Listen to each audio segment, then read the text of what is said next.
Hello crafty friends, welcome to today's die cut December video. It is day 5 I believe. Today I'm going to create a celebration card for you using these dies, and I've also created a sketch for you. Feel free to take a screenshot now if you'd like to keep it. To get going today I'm going to do a little bit of mixed media on this Daler Rowney Optima mixed media paper. And I've got this rubber stamp with a very textural design. This was a recent charity shop find. I'll give my piece of paper here a going over with talcum powder to remove any static or moisture. And I'll ink up this stamp with some sticky ink. This is Versamark Watermark ink. And I'll flip my paper over, pop it on there, and press it down to get a good impression. I find this a much easier way of doing big rubber stamps than putting it in a stamp positioner. Just bring the card to the stamp rather than the stamp to the card. I'll use my tweezers to lift it up. Now we'll dip that in there and I'll heat that with my heat tool.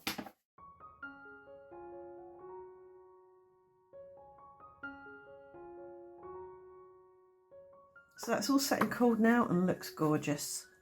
That's a lovely pattern. I'm really glad I found that stamp. I feel like I want to work with cool colours today. So I've got Salvage Patina and I'm going to gently blend on a rough layer.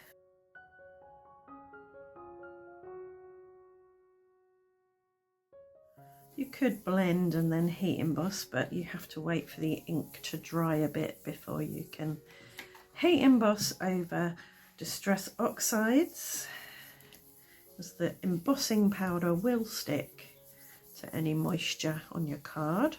It looks like it dulls the embossing, but that's just because there's pigment sitting on top of the embossing powder. So all you need to do is buff over it with a microfiber cloth or something. Even a paper towel will do the trick, and that will shine up your embossing. And that will do for this stage.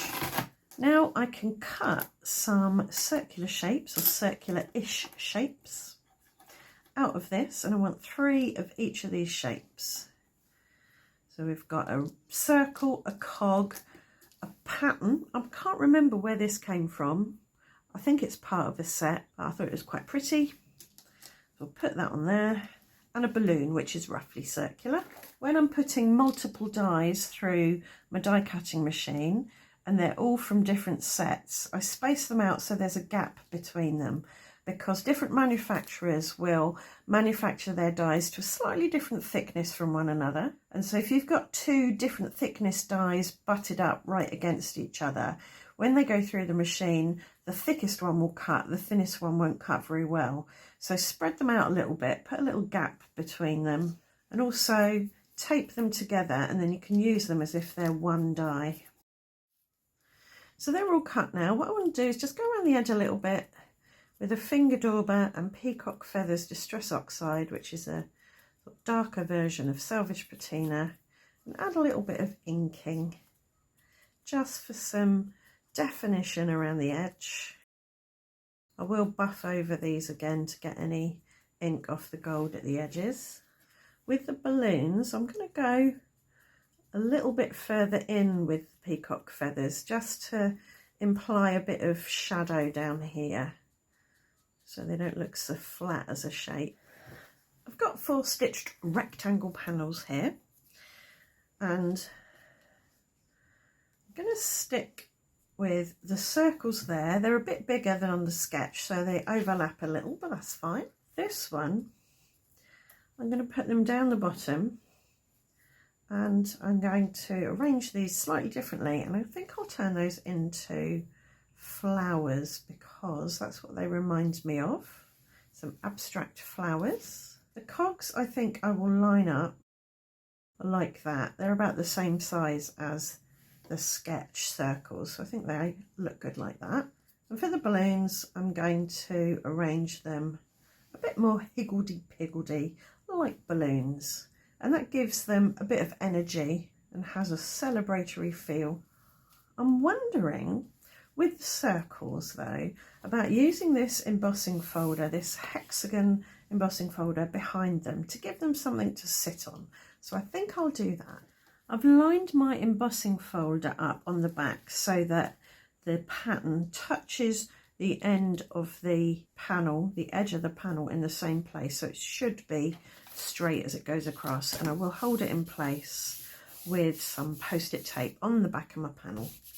I want to protect the front of my card from scratches in the plate though, so I will put a bit of paper there just to do that. Make sure everything is on the plate. And there we have our hexagon pattern. To stick down my circles, I've put a bit of high-tack PVA glue there. I'll dip my circles in to get the back coated and pop them, I think, about not quite a centimetre in from the side. The middle one I'm going to pop up on some thin craft foam. This gives it a bit of prominence, brings in a bit of dimension. For my sentiment, I'm going to stamp on a Let's Celebrate stamp. I've used my set square here to line it up to make sure it's straight. I'll just check, look through that. I think that looks about right. And I've got VersaFine Onyx black ink there to stamp it so it pops. And that's now ready to go on a card blank. For my flowers, I want to give them some stems and leaves. I'm going to mask where I want my stems and leaves to finish with a bit of post-it tape, because I'm going to stamp on the stems and leaves. I'll just make a little mark where I want them, just for a little bit of whimsy. I'm going to stamp my stems with stitch stamps. So I've inked this up with VersaFine Onyx black ink, and I've stitched, no I haven't stitched, I've stamped the stitches there. There's no reason why you couldn't actually stitch on these.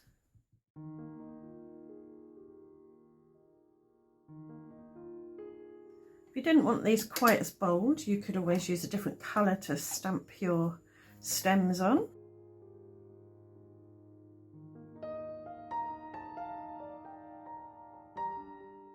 And if that doesn't float your boat as flowers, you could always flip it around and use it as baubles or a pendant or something. Just to emphasise the floral nature, I'm going to doodle on some leaves.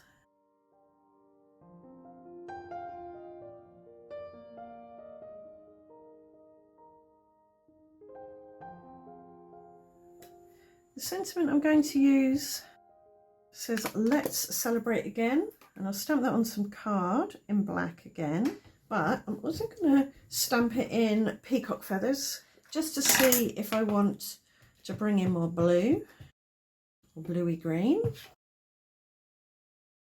You could trim this out with a die if you've got them on the right size, but I'm going to use scissors. So that could go there like that, but I think that might be a bit too heavy on the black. If I put that on there, brightens everything up a bit. I could even do gold, or you could spread the black out a bit by having that up there, and that draws the eye through the flowers a bit. I'm going to have a little think about that and come back to that in a bit. So if I remember rightly, I said I was going to do these three as per the sketch, but I want to give them something to sit on. So I'm going to score on the back. I'm going to do 1, 2, 3 lines, flip it over, and then I've got the raised lines there, and I'll dip those in and stick them on. That's those. Happy with that. Very simple. For my sentiment, I've got Time to Celebrate, and I'll stamp it as per the sketch. I'm going to put all three of these up on some foam tape. For the strings of my balloons, I'm just going to draw some wiggly lines in a grey pen so it's not too strong. My sentiment is just the word hooray in all capitals. And we'll go black so it stands out. Could do that in gold, I think that would look nice. So I've been thinking about this one and I want to add a little star onto that middle circle. I think that will just elevate it and make it have a definite celebratory feel. Added a little bit of glue to the back. And I'll position that as close to the middle as I can eyeball it. Yep, I'm happy with that. I seem to have got some fingerprints on this card now. Wiped that off, that's okay. Right, back to this one again. I've tried it in gold, tried it in blue. I think that gets a bit lost. I tried it in black, could have it up there, could have the let's celebrate down there or there. I'm going to put this on a card blank before I do anything else. And I'm thinking this down here on a bit of foam, across there like that. Let's see if that looks straight. Yep, I think that works. And to add a bit of weight to the flowers, because everything's very bottom heavy on this, I'm going to fill the hole in the middle with some pale gold Nouveau drops. So they've got some dimensional metallic glossy centres. If you want to know how to make perfect Nouveau drops almost every time, then do have a video about that. I will link that above and down below. And to bring a bit of black up to the flowers, I'm going to add some whimsical dots with this black dot marker, just 3 around each of the flowers. I think that'll do. I'm quite happy with that now. I think if I was to do this again, I might stamp these in gold. I think they were very heavy, which gave me a bit of a challenge, I think. But I think we got there in the end with that one. Right, I'm going to put the rest on card blanks. I don't think I need any more. I think I'm going to leave that one as it is. Could add some sprinkles or some dots around it for a bit more energy and movement. I know what I am going to do though. I'm going to just draw a little grey line to finish off the bottom of the balloon, so that looks like a little bit of string wrapped around the balloon. That one, very clean and simple. I'm not going to do anything else to it other than put it on a card blank. And that one, I'm glad I put the star on there. I think that just finishes it off. It needs a little bit more glue underneath it. And that's day 5 of Die Cut December, done and dusted, with 4 celebration cards following 1 sketch. I hope you've enjoyed today's video and it's given you a few ideas of things you can do with dies that you already have in your stash. If it has, please let me know in the comments. Leave a thumbs up, subscribe, ring the notification bell, and I'll see you back here tomorrow for day 6 of Die Cut December 2024. Thanks for watching. Bye for now.